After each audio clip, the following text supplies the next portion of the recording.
Nominations లో ఏం జరిగింది? నామినేషన్స్ కి వెళ్ళక ముందే నువ్వు రూల్ మార్చేసావు. అన్నం ఇట్స్ ఓకే, కొంచెం చిన్న మనం అలో చేసుకుని ఎందుకంటే మనకి నబీల్ని కూడా మనం ఎందుకంటే మనం వచ్చిన అంటే బిగ్ బాస్ కి అడుగు పెట్టిన నెక్స్ట్ రోజు ఇది అదే. సో ఇంకోటి ఏంటంటే ఎవరిది ఏంటి కరెక్ట్ గా మనకి ఏమీ తెలీదు, మనమే సొంతంగా ఒక స్టెప్ తీసుకొని చేస్తున్నాం. సో కంప్లీట్ చేసేస్తాం, స్టెప్ తీసుకుంటున్నాం. అండ్ మనం ఒక కిచెన్ డిపార్ట్మెంట్, కిచెన్ అనేది మన టీంకి వచ్చింది కాబట్టి మనం స్ట్రిక్ట్ గా ఉందాం, అందరికి ఈక్వల్ గా ఏంటంటే ఫుడ్ దొరికేలాగా అంటే దొరకాలి, ఈక్వల్ గా వెళ్ళాలనేది పాయింట్ మీద. అండ్ ఒక్కొక్కరికి ఒక్కొక్క ఇండివిజువల్ ఇష్యూస్ వస్తుంది కాబట్టి మనం అందరూ కలుసుకొని కూర్చొని ఒక పాయింట్ కి వచ్చిన తర్వాత నామినేషన్ స్టార్ట్ అయ్యింది. సో మనం ఆ డెసిషన్ అనేది ఎప్పుడు చేంజ్ అయింది? కరెక్ట్ గా నామినేషన్స్ ముందు చేంజ్ అయింది. అంటే ఆ రోజు నామినేషన్ బట్ నామినేషన్స్ కన్నా ముందే నేను స్ట్రిక్ట్ గా ఉంటాం. విష్ణు కూడా యాక్చువల్లీ నన్ను నామినేట్ చేద్దాం అనుకుందంట ఇదే పాయింట్ మీద. తర్వాత చెప్పింది అక్క అనుకుంది, కానీ అందరూ అదే పాయింట్ మీద నామినేట్ చేస్తున్నారు. యాక్చువల్లీ ఈ పప్పు అనే విషయం ఇదంతా ఒక్కరోజే కదా అందరూ వచ్చింది. సో నీ లీడర్షిప్లోనే నువ్వు చెప్పినట్టే నేను స్ట్రిక్ట్గా ఎవరిని అలో చేయలేదు. దానివల్ల సీత నాకు నామినేషన్ ఇస్తుంది. ఫస్ట్ యాక్చువల్లీ సోనియా వేసిన నామినేషన్ కుక్కరు మాడిపోయిన పప్పు. ఓకే, సో సోనియా వేసిన నామినేషన్లో ఏం చెప్పింది? ఇర్రెస్పాన్సిబుల్గా ఉంది బేబక్క, పప్పు మాడిపోయింది, లేట్ అయ్యింది. ఒక సిల్లీ నామినేషన్. కుక్కర్ అనేది ఎలా పనిచేస్తుందో అది కొత్త, ఆ కొత్త వస్తువు ఎవరికి తెలియదు, నీకు తెలీదు నాకు తెలియదు. నేను పెట్టే ముందు నాకు అర్థం కావట్లేదు ఇది ఎలా ఆపరేట్ చేయాలో. మన ఇంట్లో విజిల్ పెట్టే కుక్కర్ కదా, సో ఈ కుక్కర్ ఎవరు చెప్పలేకపోయారు. సరే ఏదో ఒకటి ఎక్స్పెరిమెంట్ చేద్దాం పెట్టాం. ఎంతసేపటికి విజిల్ రాట్లా. 3-4 times I came to you, మనకేం అర్థం కాలేదు. చివరికి నేను కట్టేసి కొంచెంసేపు ఒకసారి చెప్పారు నేను చూద్దాం అక్క అన్న. తర్వాత మీకు సోనియా నేను అక్కడ కూర్చున్నాను కిచెన్ సైడ్ లో ఏదో అయితే తను వచ్చి చెప్తే నీకు అంతా తెలుసుంటే నువ్వు వెళ్ళి ఒకసారి చూడొచ్చు కదా.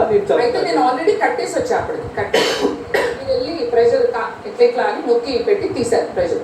ఓకే, సో నీకు కుక్కర్ అనేది ఒక జెన్యూన్ ఇష్యూ, బేబక్క ప్రాబ్లం కాదు, ఇది కుక్కర్ ప్రాబ్లమ్, ఎవరికి ఆపరేట్ చేయడం అన్నది నీకు తెలుసా తెలీదా?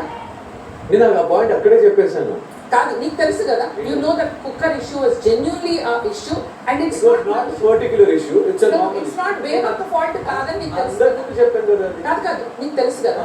సో నామినేషన్ వచ్చినప్పుడు సోనియా ఈ కుక్కర్ విషయంలో పప్పు మాడింది, ఈ కుక్కర్ పనిచేయడం, బేబక్క మీకున్న వయసుకి మీరు రాగానే నేను బిగ్ బాస్ ఏ వస్తువు ఏంటో ఎలా పనిచేస్తుంది చెప్పింది. మీకున్న ఏజ్కి మీకున్న ఎక్స్పీరియన్స్కి అనుకున్నాను, ఆ మాడిపోయిన పప్పు నాకే వచ్చింది అని.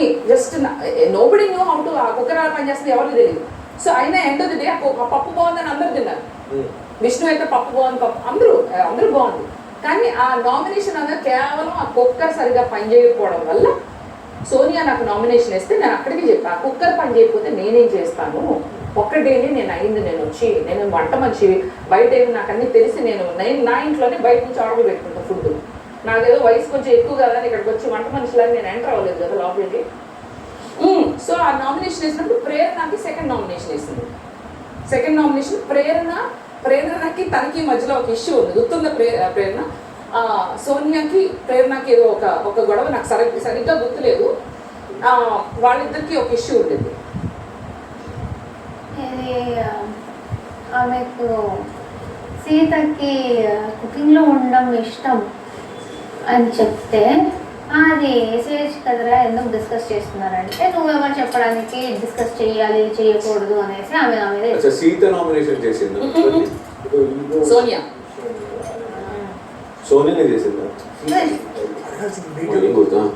సోనియాకి ప్రేరణకి ఒక ఇష్యూ ఉంది, నాకు ఇది నచ్చలేదు అని సోనియా డాక్టర్ ప్రేరణ నాదేమో కుక్కర్ పని చేయనందుకు నాకు నామినేట్ చేసింది. ఇద్దరు నామినేషన్లు ఉన్నాయి. మీరు ముగ్గురు చీఫ్లో ఇలా కూర్చుని ఉన్నారు, వాళ్ళిద్దరి నువ్వు విన్నావు. నాకు నిజంగా నా ఇష్యూ నీకు జెన్యూన్గా కుక్కర్ ఇష్యూ అని నీకు అనిపించలేదా? బేబక్క నామినేట్ చేయడం, కుక్కర్ పని చేయకపోవడం అసలు తన తప్పు కాదు. యా, నేను ఎందుకు చేశానంటే ప్రేరణ అది చెప్పింది, సోనియా అది ఏమి ఇన్సిడెంట్ చెప్పిందో అది నేను చూడలేదు. నీకు అర్థం కాలేదు. యా అర్థం కాలేదు. సో నాకు తెలియనప్పుడు నేను డిసిషన్ తీసుకోలేను. మీ దాంట్లో నేను చూసాను అక్కడ కుక్కర్ది ఆ ఇన్సిడెంట్స్ అన్ని చూసినప్పుడు నాకు కూడా పర్సనల్ ఏమనిపించింది, కొంచెం వాయిస్ అవుట్ చేయాల్సింది. అంటే ఇది కుక్కర్ది నాకు కూడా తెలియదు, ఏదో ఒకటి మీరు అక్కడ గట్టిగా మాట్లాడుంటే ప్రాబబ్లీ నీకేమో తన నామినేషన్ వాళ్ళిద్దరి మధ్యలో జరిగిన గొడవ అర్థం కాక నాకు నేనేం చెప్తున్నా అంటే నీకు కుక్కర్ ఇష్యూ అన్నది జెన్యూన్ ఇష్యూ అని నీకు తెలుసు, నా ప్రాబ్లం కాదు. సో ఇద్దరు నువ్వు ఒకటే సేవ్ చేయొచ్చు, కానీ నువ్వు ఆ రోజు సేవ్ చేసే పొజిషన్లో ఉన్నావు, తను ఉంది నువ్వు ఉంది, ఇట్లా కూర్చున్నావు, కానీ ముగ్గురు ఉన్నావు, ఇట్లా కూర్చున్నావు, లేచి నన్ను సేవ్ చేయడానికి కూడా ట్రై చేయలేదు. తను యష్మి వెళ్ళేసి ఇంకా నువ్వు లెక్కలేదు కాబట్టి తను నన్ను నైఫ్ తో కొట్టినందుకు కూడా నాకు బాగలేదు, ఎందుకంటే తనకు అవతల వాళ్ళ ఇష్యూ అర్థం కాక నాకు వేసింది.